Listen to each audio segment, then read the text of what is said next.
अब आप बताइए। हाँ। मैं आज 14 जनवरी 2023 में बात कर रहा हूँ। मैं गोस्वामी जी जब लिखा उन्होंने, उनके समय की मान्यताएं अलग थी, उसमें ये सोच अलग थी, उस हिसाब से उन्होंने व्याख्या की। एक और बात और मैं कहना चाहूँगा, गोस्वामी तुलसीदास जी ने रामचरितमानस लिखा।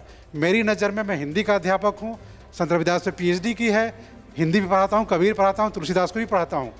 तुलसीदास मेरे लिए कवि हैं, मेरे लिए कोई धर्माचार्य नहीं है, मैं किसी मंदिर का पुजारी नहीं हूँ, मैं हिंदी का अध्यापक हूँ। शाब्दिक अर्थ जो होगा उसकी व्याख्या करूँगा जी।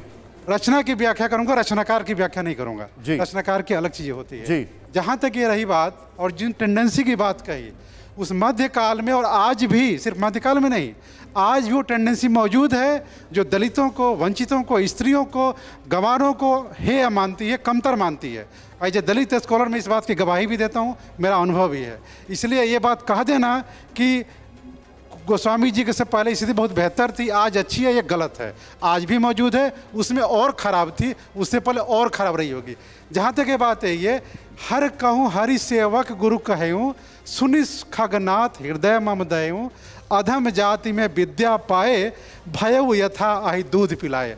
अर्थ यही है, अधम जाति में, ऐसे अधार्मिक जाति में यदि विद्या प्राप्त होती है तो ऐसे ही होती है जैसे किसी सांप को दूध पिलाया जाता है। ये मुहावरा है, ये लिखा है। यह मुहावरा तुलसीदास जी ने ईजाद नहीं किया था, यह मुहावरा प्रचलन में था उस समय के समाज में, और यह आज भी मौजूद है। आप संस्कृति के 4 अध्याय देख लीजिए, जातियों के संबंध में सैकड़ों उदाहरण मिलते हैं, सैकड़ों मुहावरे मिलते हैं जो गांव-गांव में प्रचलित हैं, इस जाति को लेकर, उस जाति को लेकर के। वो मौजूद है, समाज में मौजूद है। तुलसीदास ने उसको सशरीर तस्वीर पेश की उसकी। मुझे लगता है कि तुलसीदास बेहतर स्कॉलर हैं, अपने समय की सही तस्वीर पेश करते हैं। सिर्फ रामचरितमानस में भी नहीं, कवितावली में भी। कवितावली में कहते हैं, खेती न किसान को, भिखारी को न भीख बली। ये वही तुलसीदास हैं। रामचरितमानस मुझे लगता है कि एक बहुत अच्छी रचना है, काव्य की दृष्टि से। लेकिन गोस्वामी तुलसीदास का बेहतर चरित्र है वह कवितावली में है, जहाँ पे वो किसानी की चिंता करते हैं, खेती की चिंता करते हैं। विवेक जी इधर आइए। विवेक जी, अब एक चीज बताइए, ये आपने सुना, इसका पूरा इंटरप्रिटेशन सुन लिया आपने जी? पहले सुधांशु जी ने भी पूरा इंटरप्रिटेशन कर दिया था, अब आपने एक बार सुन लिया, मैं आपको फिर से कंफर्म कर रहा हूं। अब इसका ये इंटरप्रिटेशन क्यों निकाला गया कि जो छोटी जाति के लोग हों उनको विद्या पाने का अधिकार नहीं है? ये किसने निकाला? ये थोड़ा सा इस तरफ। ये तो रामायण के अनेकों संकरण लिखे, इस तरफ आ जाइए सर। हाँ। बहुत सारे एडिशंस रामायण के, बहुत सारे इंटरप्रिटेशंस हैं।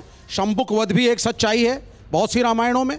उसमें कहा गया है कि शंभुक जो थे वो शूद्र थे, और क्योंकि उनको वेदों का ज्ञान आ गया और पढ़ाने लगे तो भगवान राम ने उनका वध किया। ये भी एक तथ्य है एक रामायण के अंदर। किस रामायण को मानेंगे, किसको नहीं मानेंगे? तो देखिए, हमें ना गोल गोल करके इस बात से को अवॉइड नहीं करना चाहिए, और बेकार का जस्टिफिकेशन नहीं करना चाहिए कि जातिवाद इस देश की समस्या नहीं है। जातिवाद आपकी समस्या रही है, विडो रिमैरिज ना होना आपकी समस्या रही है, सती प्रथा आपकी समस्या रही है, बाल विवाह आपकी समस्या रही है। तो हम उसको एक्नॉलेज करके, सर मैं ये जानना चाह रहा हूं इसका वो इंटरप्रिटेशन। सर मैं सिर्फ ये बात कर रहा हूं, अगर हमारे हिंदू समाज में या हमारे ग्रंथों में कोई कुरीति है जिसको हटाने से हमारा समाज प्रगति करेगा तो, और हम प्रोग्रेसिव बनेंगे, तो इसको एक्नॉलेज करके माने, इसको ईगो प्रॉब्लम ना बनाएं। अगर तुलसीदास जी के जमाने में ढोल को पीटते नहीं है क्या? ताड़ेंगे नहीं ढोल को क्या करते हैं? सहला के बजाते हैं। अरे पीटोगे ढोल को तभी तो बजेगा। तो ढोल नारी, शूद्र, पशु। अरे सर, आप अभी भी उसमें मैं आगे निकल गया, बता दिया आपको। अच्छा बैठिए। सुधांशु जी, इसका इंटरप्रिटेशन ऐसे किया गया, आपका इस पर क्या टेक है?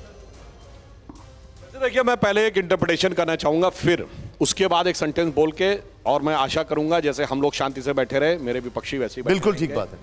कोई आपसे कहे मैं अंग्रेजी से नफरत करता हूं, अंग्रेजी मुझे आती नहीं, पर शेक्सपियर के मैकबेथ का मैं एक्सप्लेनेशन करूंगा, वही स्थिति है। धर्म मेरे लिए तिरस्कार का विषय है। मैंने धर्म पढ़ा नहीं है, मैंने धार्मिक ग्रंथों में मेरी आस्था नहीं है, मुझे उसकी भाषा नहीं आती है, परंतु मैं उसका इंटरप्रिटेशन करूंगा। तो पहले डिस्क्लेमर ये हो जाता है कि वो व्यक्ति उस विषय पर बोलने की योग्यता या क्षमता भी रखता है या नहीं। बहुत स्पष्ट कह रहा हूं। अगर आपने मैथमेटिक्स बीएससी तक नहीं पढ़ी है तो बैलिस्टिक इक्वेशन के इंटरप्रिटेशन में आपसे गलती होगी ये तय मान लीजिए। 3-4 अगर आप चौथी क्लास में लिखते हैं टीचर डांट देती है, पर -1 का square root i ballistic equation का मुख्य आधार है। तो उस लेवल पे आके पढ़िए। तो हमारे चूंकि मित्र यह मानते हैं कि धर्म एक अफीम है, उन्होंने कहा मुझे पढ़ने की जरूरत नहीं, मैं उसको देखना नहीं चाहता, अभी बोलने के लिए प्रेरणा कर रहा हूं। अब मैं बताता हूं अधम शब्द का क्या अर्थ है। अधर्म शब्द का अपभ्रंश अधम है, जो धर्म को नहीं माने, जो धर्म के नहीं माने का अर्थ क्या होता है, धर्म क्या है वो भी बताता हूं।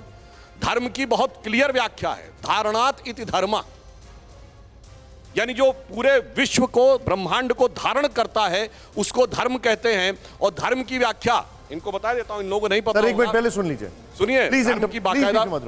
धर्म की बाकायदा व्याख्या मनुस्मृति में भी है, पुराणों में भी है। क्या है? धृति, क्षमा, दमोस्तेयम, शौच, इंद्रिय निग्रह, धी, विद्या, सत्यम, अक्रोधो, दशकम, धर्म लक्ष्मण। यानी इसमें वो एक्सप्लेन नहीं करूंगा।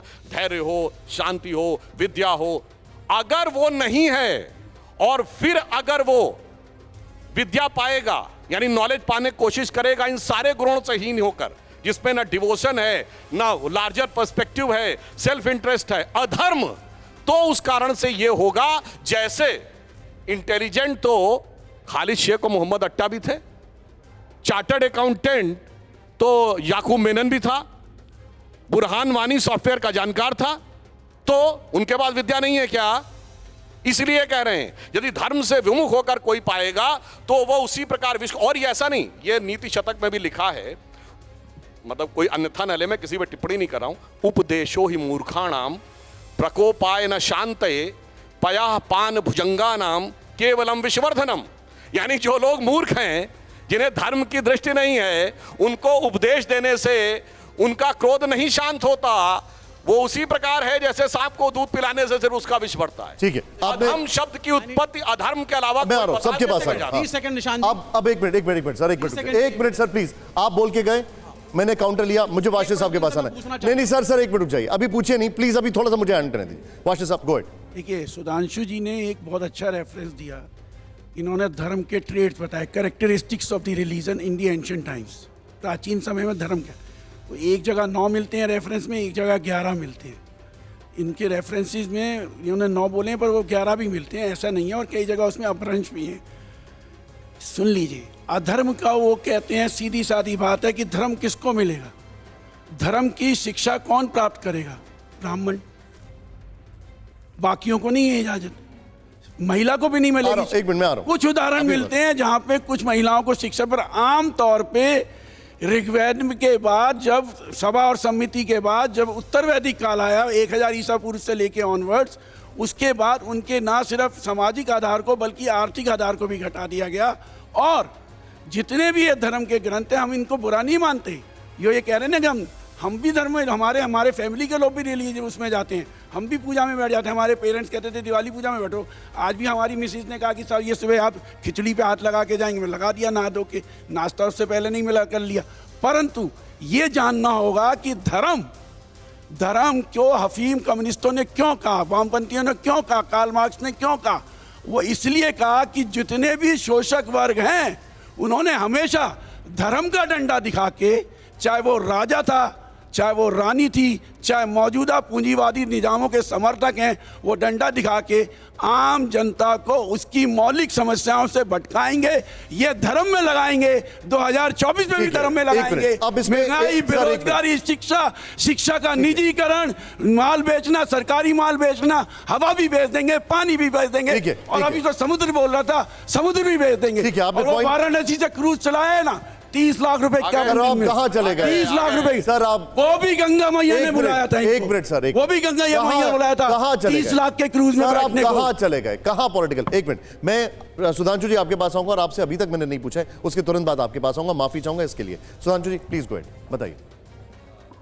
देखिए, इन्होंने कहा वैदिक काल के बाद महिलाओं को शिक्षा का, धर्म का अधिकार नहीं था। मैं पूछना चाहता हूं, सबसे फेमस शास्त्रार्थ है आदि शंकराचार्य और मंडन मिश्र का। कौन था उसका चीफ जस्टिस? मंडन मिश्र की पत्नी उभय भारती। मैं चुनौती से कहता हूं कोई एक अभी मैंने खुद कहा था अपनी बात में, मैंने खुद कहा कि स्कैंटी एग्जांपल्स मिलते हैं। अरे भाई उसमें बकायदा मैंने बताया कि कुछ उदाहरण मिलते हैं। कोई डिस्टर्ब नहीं करता है, झूठ नहीं बोला। वाशे साहब सब शांति से बैठे, सब शांति से बैठे।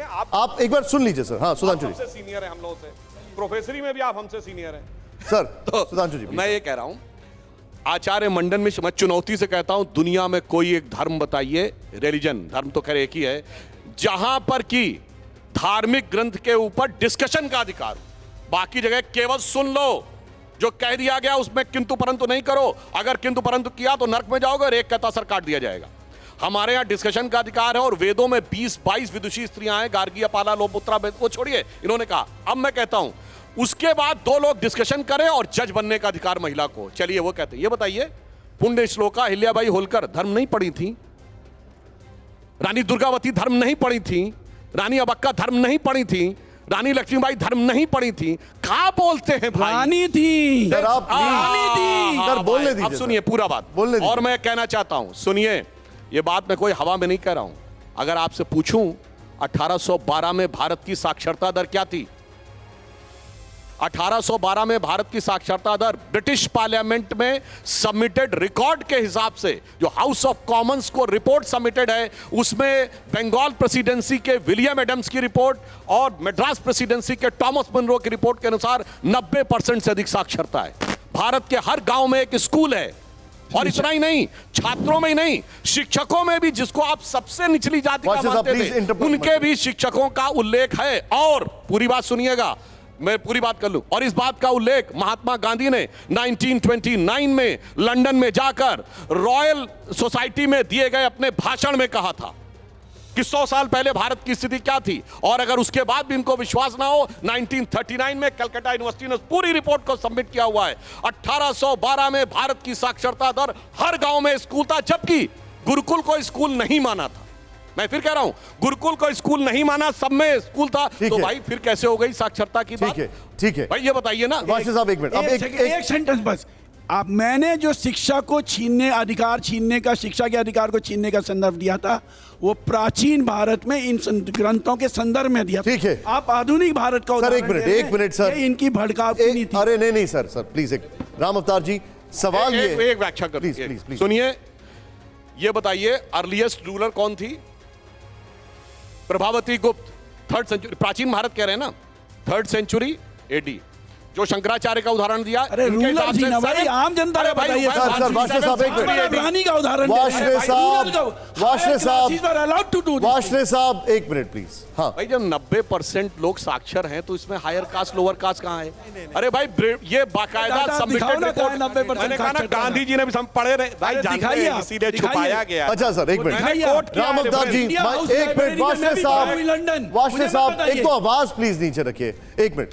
सुधांशु जी थोड़ा राम अवतार जी से मैं समझ लूं। राम अवतार जी, जो इन्होंने कहा कि जो ये चौपाई अभी हमने पढ़ी, उसके बाद इन्होंने कहा कि जो अधिकार है वो सिर्फ एलीट के पास है, ज्ञान का अधिकार एलीट के पास है। इसका इंटरप्रिटेशन भी मैंने बताया, आपका इस पे क्या ठीक है? मेरा कहना ये है कि जैसा सुधांशु जी ने कहा, इन्होंने पूरा बता दिया वास्तव में, लेकिन कुछ लोगों की मानसिकता सुनने की, समझने की है नहीं। कुछ लोगों की मानसिकता केवल विवाद करने की है, और वो ये हमारे मित्र वही कर रहे हैं। विषय से हम लोग भटक गए। वास्तविक विषय था जो उन मंत्री महोदय ने जो कुछ कहा, उसके कारण विवाद हुआ। ये मंत्री जी, इनके गांव में, मैं इनके गांव की बात बताता हूं, मंदिर हैं और इनके घर वाले मंदिर को पूजा करना चाहते हैं, मंत्री महोदय के। और सब, ये एक महाशय ने कहा कि वो केवल ब्राह्मणों को अधिकार है पूजा पाठ करवाने का, पुजारी बनने का। इनको ये पता ही नहीं, इनके बिहार में अनेकों ऐसे ग्राम देवता हैं जिनका पूजन उस जाति के ही, जैसे अगर कोई यादव है तो यादव है, अगर कोई पासवान है तो उस मंदिर का पुजारी भी पासवान है। तो इस तरह से एक ही बात कही इन्होंने, वो बंच ऑफ थॉट्स की बात कही। वास्तव में उसका तो प्रकाशन ही बाद में हुआ है, और ये उसको बाबा साहब में अम्बेडकर से जोड़ रहे हैं। तो इन्होंने सुनना कुछ नहीं, केवल बोलना है। और वास्तविक विषय जो ढोल गमार सुध पर सुनारी, बात तो पूरी होगी। एक बात और भी है, यदि कोई खलनायक कोई बात कहता है तो क्या हमारे लिए आदर्श होती है?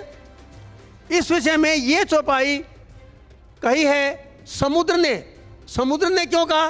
क्योंकि उस पर बाण तन गया था, वो राम जी का विरोधी था एक तरह से। फिर उसने अपने बताया कि मैं जड़ हूँ, और भी चीज़ों की जड़ की बात बताई। तो जब जड़ है उसकी प्रकृति यही है, और भगवान ने उसको उसी प्रकार का गुण दिया है, और वो खलनायक के रूप में बोल रहा है, तो क्या हमारे आदर्श वाक्य हो सकता है? वो समुद्र की बात है, वो राम जी की बात नहीं है, वो गोस्वामी जी की बात नहीं है। इसलिए इस बात को लेकर गोस्वामी जी ने तो क्या कहा है, निर्मल मन जन सो मोहि पावा, मोहि भाव, निर्मल मन जन सो मोहि भावा, मोहि कपट छल छिद्र न भावा। हमारे एक और जगह कही गई है, जाति पाति पूछे नहीं कोई, हरि को भजे सो हरि का होई।